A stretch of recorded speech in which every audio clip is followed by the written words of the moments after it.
议会定期会上午由民政部门的业务报告加质询，由民政局长江玲煌带领37区的区长列席来备询，其中北区的区长潘宝书加中西区的区长蔡家富，虽然两位拢是初任的区长，但对着工作的认真加推动，嘛得到议员陈怡珍的肯定。其中北区区长对上任以来，目前完成正甲加大合里活动中心的启用，接刷还有区政大楼的兴建，加大合里亲子幼幼馆以及特色游戏场等。议员嘛关心目前的进度加完工的期程。其实101活动中心我们其实北区其实陆陆续续我们在潘宝淑区长到任之后，我们不管是大和社区活动中心、正觉里活动中心都陆续的让大家启用了那其中大和社区活动中心，大家很关心这个亲子悠游馆的进度。潘区长，我们这个亲子悠游馆的部分，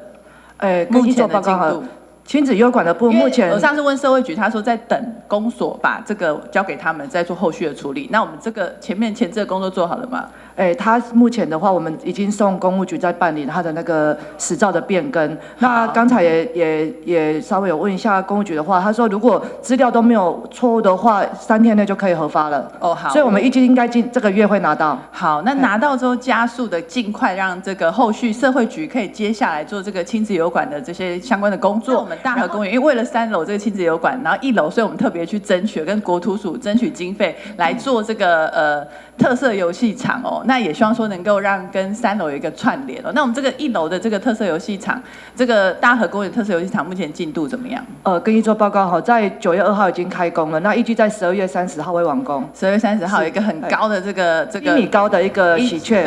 的溜滑梯啦所以年底会完工，所以如果我们亲子游馆，其实也希望它的进度上不要落差太大了所以这个部分再加快整个程序。除了关心地方建设，另外议员也爱打理，嘛依着民政局推动的市民卡一卡通的福利，因为议员对市民卡一卡通的网站根本就真少看到民众办市民卡有啥物款的福利，议员希望民政局应该加甲厂商来争取，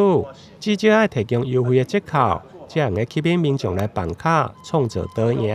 台南新闻林跟采访报道。要确认一下，因为之前黄伟哲。